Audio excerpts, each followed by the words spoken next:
How's it going, everyone? It's me, it's Jinsula. Hope you're having a good day, and welcome to another Pokemon Go video. Today, I wanted to take a look back at all of the Community Days and Community Day Classics that we had in the year 2022. We've certainly had some ups and downs, but I do think Niantic tried a lot of good things that I don't think they get enough credit for. However, they also made quite a few missteps that are deserving of constructive criticism. I'm going to be talking about all of this in today's video, so let's roll the intro and get right into it.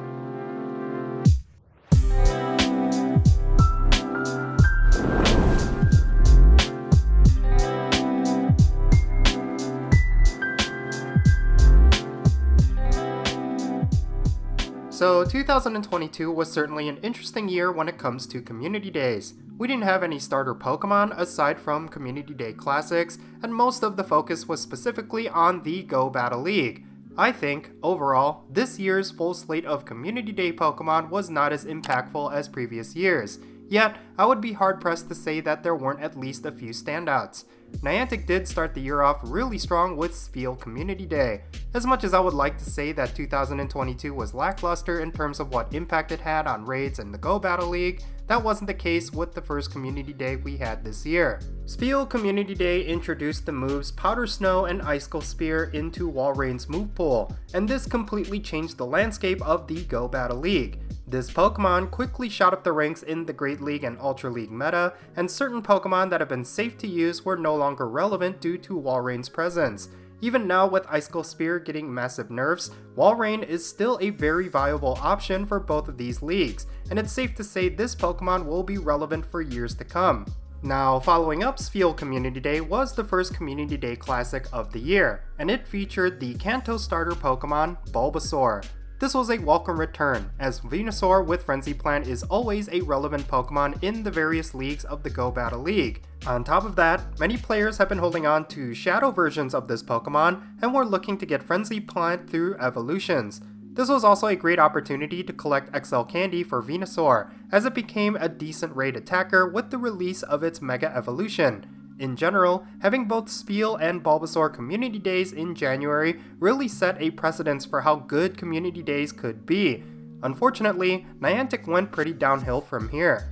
Now, the next Community Day that would happen in February was, of course, Hoppip. This was pretty disappointing at the time. The Community Day exclusive move Acrobatics was actually pretty good, and it did improve Jumpluff's relevance quite a bit in the Go Battle League, but it wasn't a sizable enough improvement where it would be among the top ranks in the meta. Thus, a lot of players considered this as a Community Day that you could skip. However, Jumpluff would gain a lot more recognition later on once it received the Fast Attack Fairy Wind. Thus, I would still consider this Community Day as a good one, even if it was after the fact. This leads me to the next Community Day we got, and it was Sandshrew Community Day in March.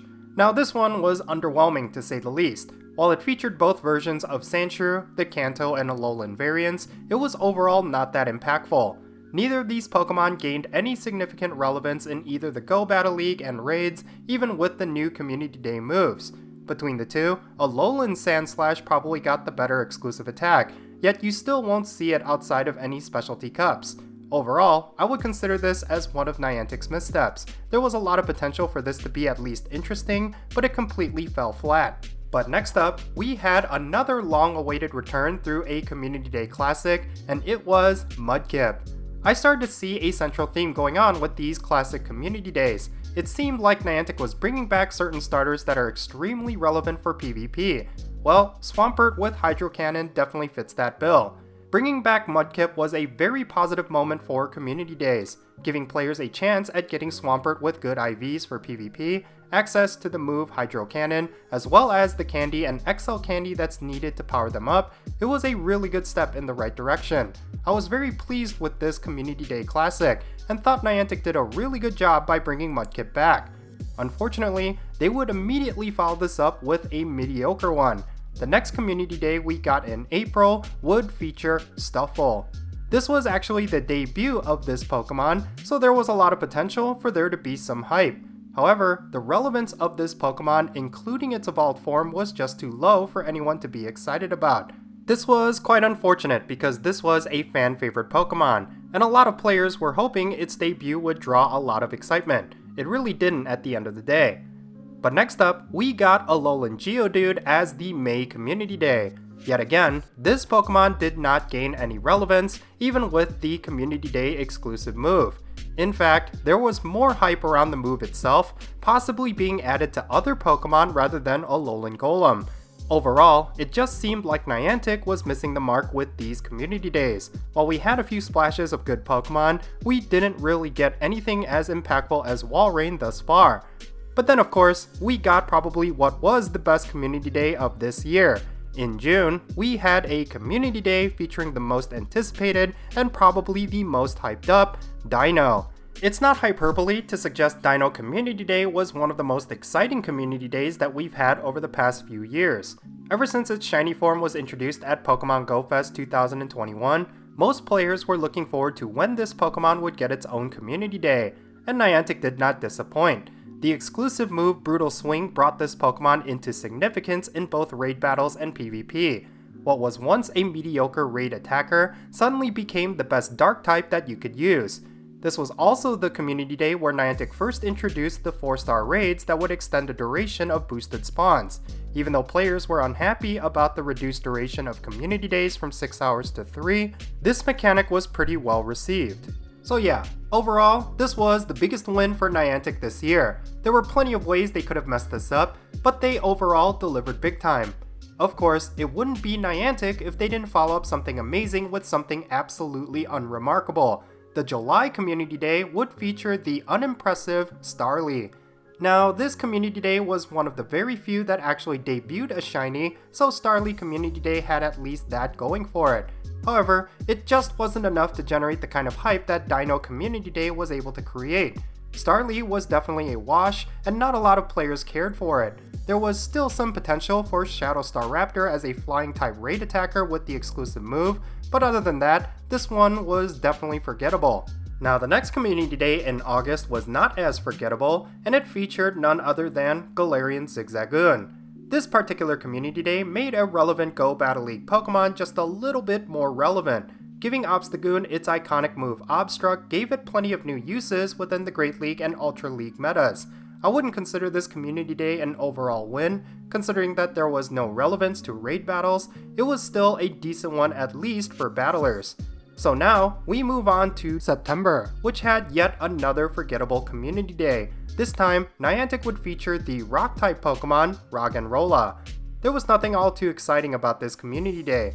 Although the shiny form of this Pokemon was considered a fan favorite, the fact that it was an old shiny and the exclusive move was not at all worth going after made this Community Day a huge disappointment.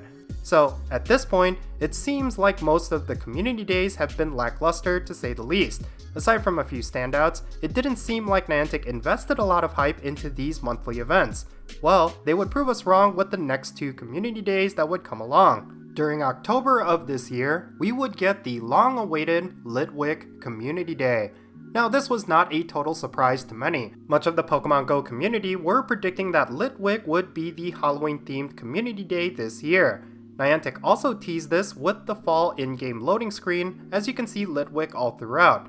So a lot of players were hoping that this Community Day would live up to players' expectations. Since Chandelure is already considered top tier when it comes to raid battles, Niantic really couldn't have messed it up. Well, they sort of did. The Community Day exclusive move that Chandelure got was Poltergeist, which was a downgrade from a charge attack that it already had, which is Shadow Ball. Thus, it's a bit of a missed opportunity that this Pokemon didn't get an improvement from its long-awaited Community Day feature. But considering that this was a shiny debut and it was a relevant Pokemon, I don't think a lot of players truly minded. Now, Niantic would immediately follow up Litwick Community Day with something even more hyped. In the latter half of October, we would get Dratini returning as a Community Day classic.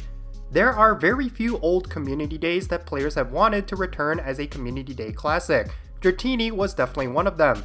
This Pokemon was one of the oldest Community Days before it made its return. Thus, a lot of newer players who didn't play in the old days were finally able to experience this Community Day. This time around, there was the XL Candy factor, and a paid ticketed research added on for those who were willing to buy it. Overall, this was a very positive month for Community Days, and Niantic certainly built up some good faith to make up for some mediocrity.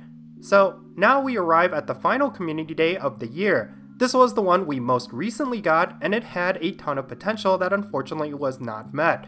I'm of course talking about November and Teddiursa. This community day was actually the debut of the Hisuian Pokemon Ursaluna, which is the final evolved form of Teddiursa.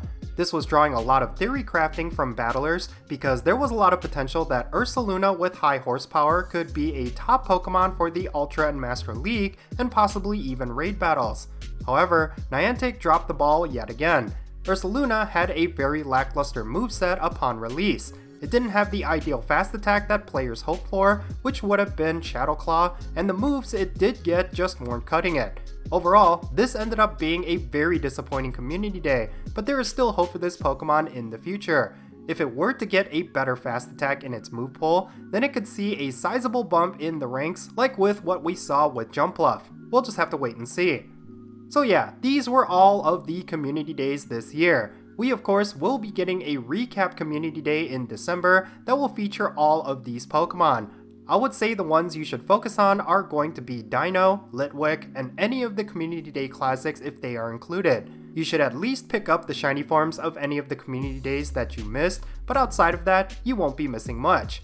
But yeah, with that said, that's going to be it for this video. Now, I would love to know your thoughts. What was one community day that you enjoyed the most this year? What are you going to be hunting during December Community Day? Let me know down below in the comments and let's have a great discussion. And if you ended up enjoying this video, be sure to hit that like button and subscribe if it's your first time here, and don't forget that little bell so you can stay up to date on whenever I upload videos. And I want to give a quick shout out to my patrons on Patreon. You make this channel content possible. If you want to support my channel in any way, big or small, then be sure to check out the links in the description below. For all my patrons, they get a permanent spot on my in-game friends list. So if you want to interact with me in some way, like with remote raids, then do consider becoming a patron on my Patreon. But yeah, that's going to be it. I'm Count Jinsula. Be safe, have fun, love yourself, and I'll catch you all later.